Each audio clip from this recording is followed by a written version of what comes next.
History and Culture podcasts are a production of PCN, a nonprofit television network.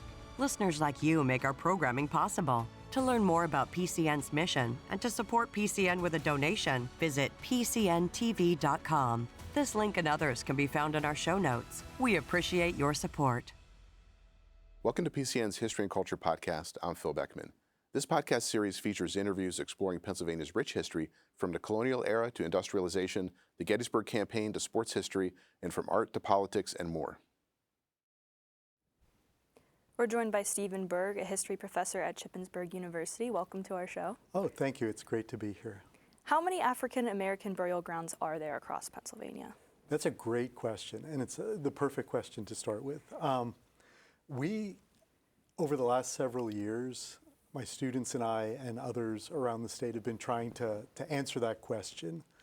And one of the things is that it's challenging because there are a lot of small cemeteries that have been lost, destroyed. And so at this point, we estimate there's around 160 African American cemeteries that we're aware of. And roughly about 30 of those have been destroyed. So there's about 120 or so that are intact in one state or another, all across the state. And we believe that there's probably when we started trying to count them, we were discovering quite a few every week. At this point, we're still discovering and learning about new ones, a few a year. So that number's going to keep going up. The other thing I would just mention is, in particular, slave burial grounds, places where enslaved people were buried, are even harder to locate. And so that's going to be something that we really want to be able to focus on as well. But right now, I'd say there's about 160 that we're aware of, about slightly over 120 that are intact and still exist. How do you locate the cemeteries? It was really a big project, and it's something I've been doing at Shippensburg with my students in the Applied History program. Also, I'm involved with an organization called Pennsylvania Hallowed Grounds, and we have been working with partners all across the state. We've been reaching out to historical societies. We've been looking through old guides that were, perhaps published years or decades ago.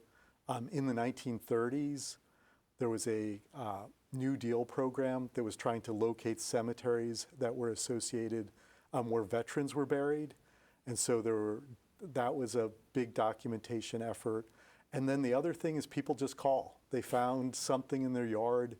They were wandering in the woods. They were doing research and stumbled upon this place. And they ask if we're familiar with it. And if not, we add it to our list and try to do what we can to help preserve it and reclaim some of its history. And you mentioned some of them were destroyed. Yes. Why? How much time do we have? So they were destroyed for lots of different reasons. I mean, the biggest reason is simply that in a lot of cases, they were not the populations that had been associated with them. In some cases, the population had left, or the African Americans who were involved with the cemeteries, that community had shrunk or people had moved away.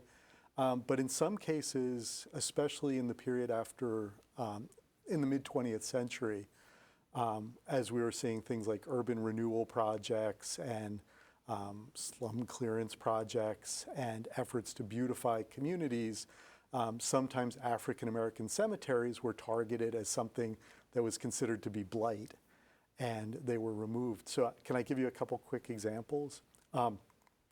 In Easton, Pennsylvania, there was a African American cemetery that in the 1920s was paved over and turned into a playground by the city of Easton.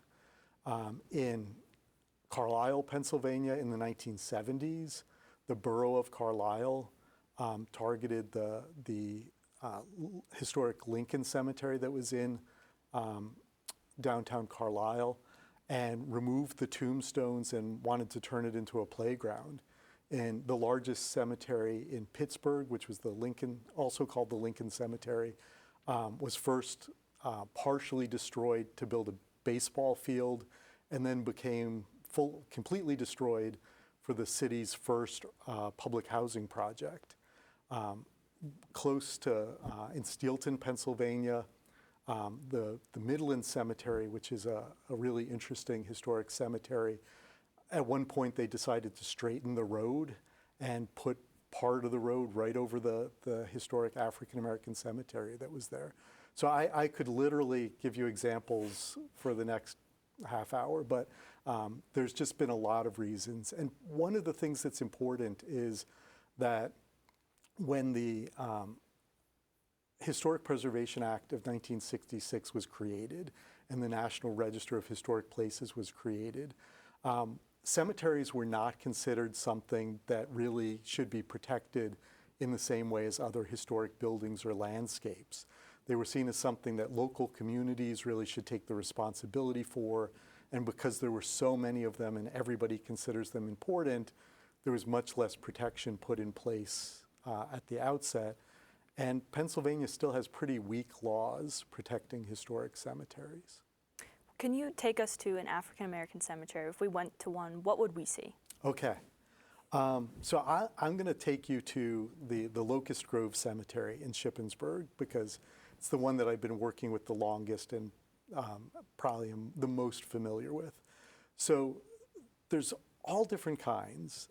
The African American cemeteries, some, if you would visit, they seem almost like postage stamps. There's one cemetery in, there's two examples of this. There's one in Fayetteville or Green Township in Franklin County, Pennsylvania, another in Lancaster, where it's literally, if you went there, it's a handful, in one case is just a handful of tombstones. In Green Township, it's actually 2 tombstones literally on someone's lawn. So there had once been a cemetery. And chances are that there were more burials, but at this point, they're really small. Those are some sort of historic fragments of cemeteries that are still intact. The largest number of cemeteries are associated with African American communities that largely developed in the 19th century. Those tended to be African Americans who were either freed or came to Pennsylvania, established rural settlements. There's a huge number of those in Chester County, Lancaster County.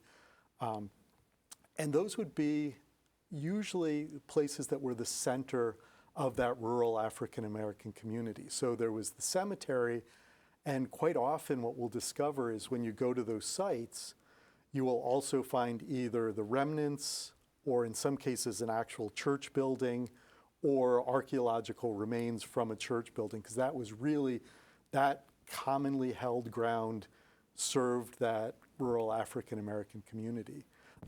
Shippensburg, I got involved with the Locust Grove Cemetery in 2003. It's a cemetery that dates back over 200 years. We believe that it was intact when Edward Shippen was still alive and as the founder of Shippensburg. It was set aside because there was an African American community there which was first largely enslaved, but in 1780, Pennsylvania passed the Act for Gradual Abolition of Slavery. And so starting in 1780, the enslaved people who were living in Shippensburg were gradually, many of them gaining their freedom, and new generations were being born. And so there was a cemetery created as a burial ground for that community. In the early 19th century, a church was also built on that same ground. That church lasted over 100 years, and then today there's nothing left of it but a little open space at the front of the cemetery. But what you would notice is if you're somebody who goes, I don't know, do you go to a lot of cemeteries? I do not know. If you go to a lot of cemeteries, one of the things that is striking for a lot of the small rural cemeteries is that there tends to be sort of a smaller scale. The tombstones tend to be smaller. One thing that many people will notice is that there seems to be a lot of open space in the cemetery. Part of the reason for that is that in the 19th century, there were some distinct African American funerary customs that were different than what, say, white cemeteries were practicing at the same time. So, for example, it was very common to mark graves with things that were called like grave offerings or grave dressings. Basically, it could be a variety of things, often things associated with the person who died that were left on the grave and sort of marked out the grave area when the burial took place. It was also common to mark graves with plants. So things like yucca and myrtle were used to mark grave sites. Something else that was really common was also to use wooden grave markers, a lot of which over time rotted away if they weren't maintained. So today, if you went to an African American cemetery, one thing that you'd notice is the smaller tombstones. A lot of them seem to have more open space. Another reason that is that because a lot of them are quite old and some have not, been cared for a number of years. Here in Pennsylvania, we have this phenomena that we have these very cold winters where the ground freezes, and for the smaller tombstones, they actually get lifted up by the frost, and then when it melts or the thaw comes, the tombstones will sink down a bit. If you repeat that for years and decades and are not actively trying to, reset the stones, they actually will sink into the ground. In Shippensburg, where I was working with the Locust Grove Cemetery, we actually found a tombstone that was a foot below the surface that had just sunk straight down. In York, North York, where the Lebanon Cemetery is located, the Friends of Lebanon Cemetery, as part of their restoration effort over the last several years, uncovered more than 800 tombstones that had sunk below the surface. So that open space is something that is really quite familiar. The other thing that is striking, if you went to one of the African American cemeteries, people are often struck by the large number of military veterans' tombstones that are in the cemeteries. And part of that is the fact that because you had these other traditions of marking graves in less visible ways or not with sort of traditional commercially produced grave markers, after the Civil War, Pennsylvania was the state that had the state in the North that had the largest number of African Americans serve in the Civil War, 8,612, plus others who served in the Navy. And because of that, those men who had served, it turns out that there were programs after the Civil War, both a federal program by the War Department that would ensure any veteran could apply to have a tombstone on their grave, and then Pennsylvania itself implemented a state program to ensure that any veteran who needed it could have a free tombstone provided and also burial.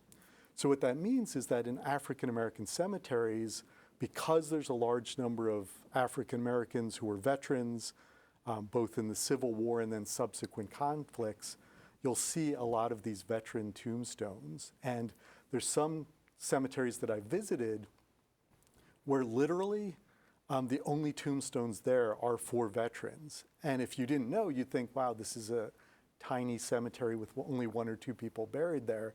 But in fact, it's often a much, much larger cemetery. And there have been cemeteries all over the Brownsville Church of God Cemetery in Franklin County. We did ground penetrating radar at the Locust Grove Cemetery in Shippensburg.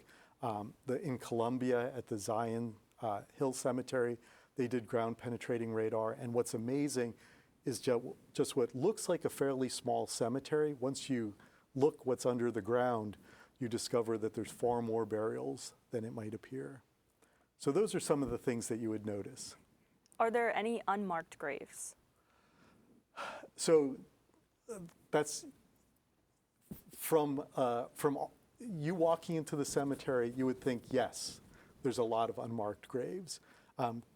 Could they have been marked in the past? Yes, with like a wooden marker or a vegetable marker or a planting or grave goods. But for us today, yes, if you go to a lot of the African American cemeteries, there are a lot of burials that are there that do not have what we today would expect to see in terms of a stone grave marker marking those graves. Just to add one other thing, it's really, really interesting as you visit some of the older cemeteries, because one of the things that you will discover is that there were also some other traditions in terms of marking graves.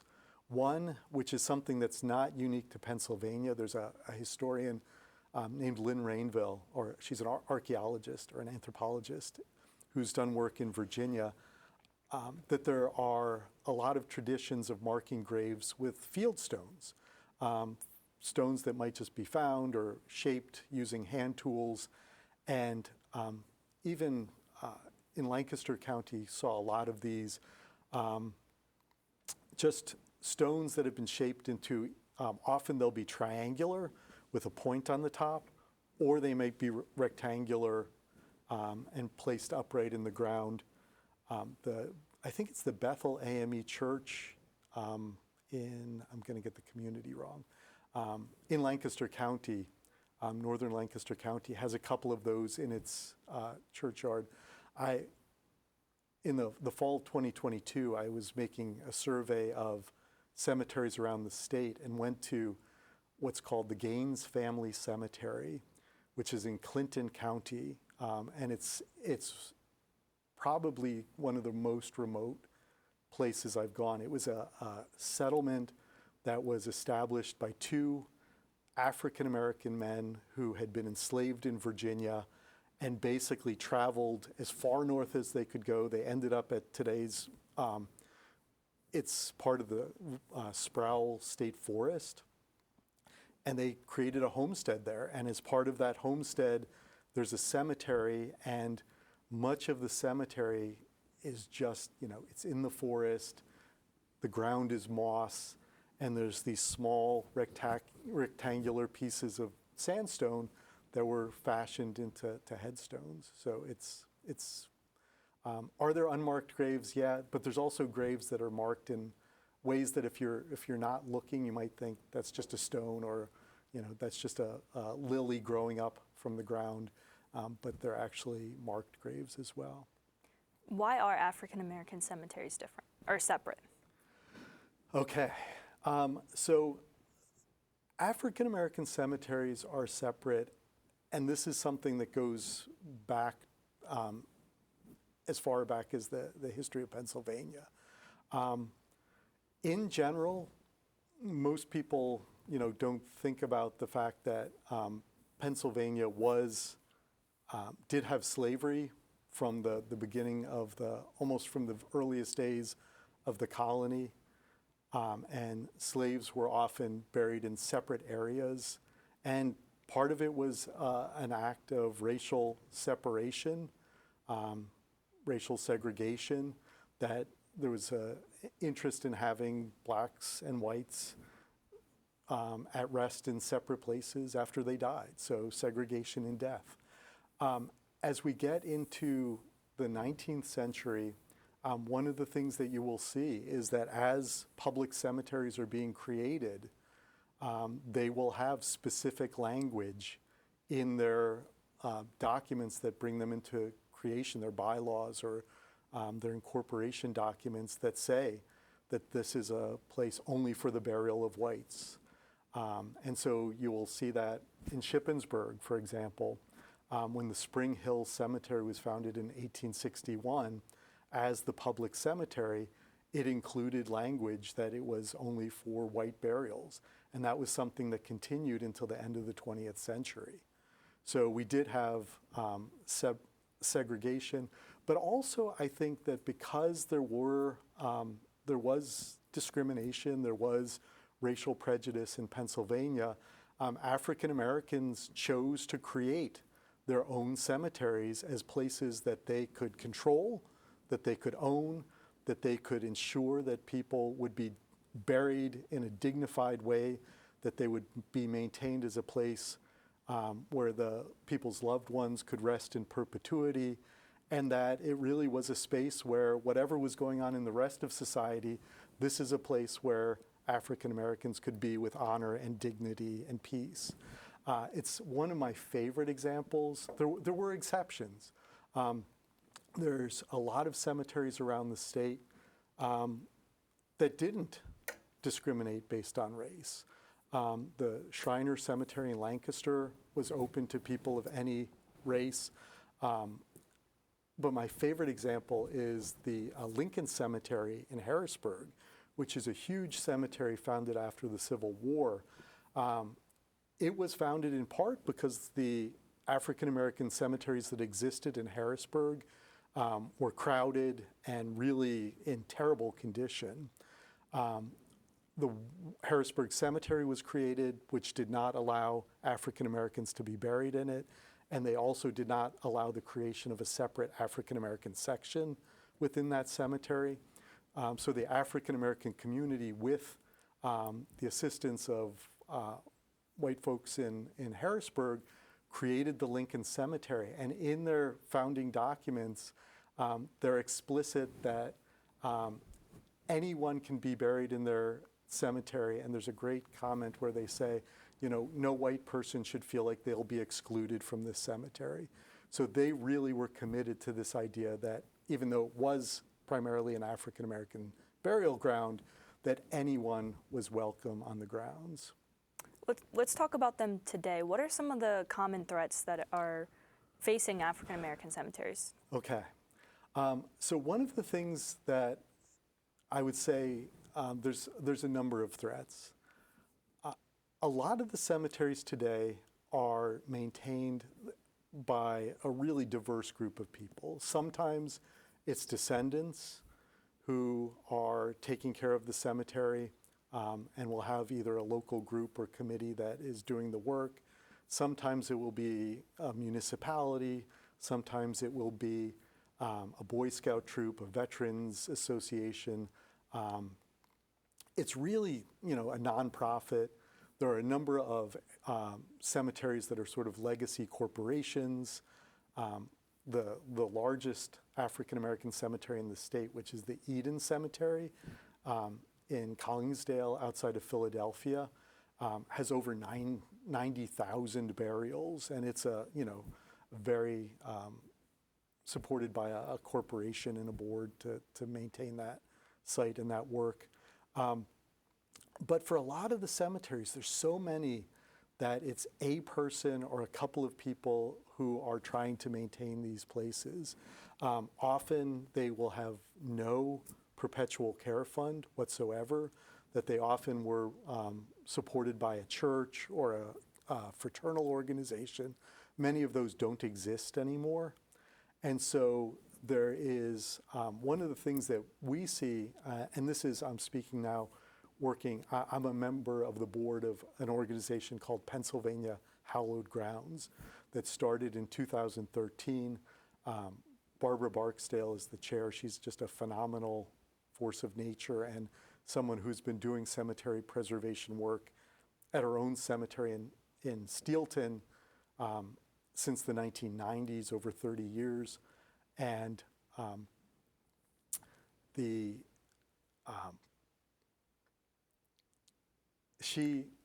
Pennsylvania Hallowed Grounds has been trying to really do what we can to support these cemetery stewards around the state. They are, some of them are aging out, some of them are sick, care for family members, and simply the finances and the protection of these cemeteries is a really challenging thing. What are the different roles in historic preservation between the federal and local governments? Okay. So the federal government does not tend to do a huge amount in terms of preserving something like an African American cemetery. Really, the only protection that would come from the federal government would be if a site is either designated as eligible for the National Register of Historic Places or listed on the National Register. And then the only real protection that comes is that if any kind of federally licensed or federally funded project were to threaten that site, then it has to go through a process, which is called the Section 106 process, where they evaluate what the potential threat would be. The state government there are laws on the books in Pennsylvania about the potential, if you were to damage a historic cemetery, but those, I would say, are not frequently enforced. So otherwise, a lot of the protection for African American cemeteries in the state either comes from local governments, but it really comes much more from community members stepping up, who are interested in protecting them, who call the police if something's going on, and who often are working through a lot of sweat equity to try to maintain the grounds, repair the tombstones, clean the tombstones, and share the history of these sites with the broader public. For our last question, I'd like to talk about why is it important to preserve the African American cemeteries? Yeah, I would say for me there's several reasons.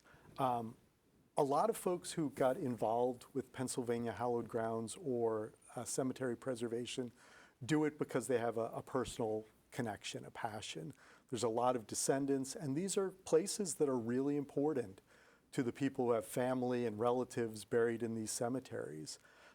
Other people are really passionate because they are the places where African American veterans are buried, and we want to honor those veterans and their service and ensure that they have eternal rest that's marked by dignity, and that their service is honored. Other people will say that these are really unique artifacts that were often created by African Americans, managed by African Americans, maintained by African Americans, and that really reflect the culture and traditions of African Americans in the state. They are kind of amazing landscapes, and I think for me, when I've brought students there or people to visit these sites, you step onto the ground and you're connecting with a very unique piece of history. And the other thing that I think is so important is because there are so many of them, and they're often in communities that may not currently have African American communities, they are markers on the landscape of a really rich and important part of our state's history. And they mark that, and they are a place where we can go and discover that history and remind us of how much African American history is deeply intertwined and really is Pennsylvania and American history. We've been speaking with Stephen Burg, a history professor at Shippensburg University. Thank you for your time today. Oh, thank you. It's been a real pleasure. Listeners like you make PCN programming possible. Full episodes of PCN's history and culture content, like the interview you just heard, are available to stream with the PCN Select app. Explore other documentary programs, event coverage, and a lot more. To learn more about PCN's mission and to support PCN with a donation, visit PCNTV.com. This link and others can be found in our show notes. We appreciate your support.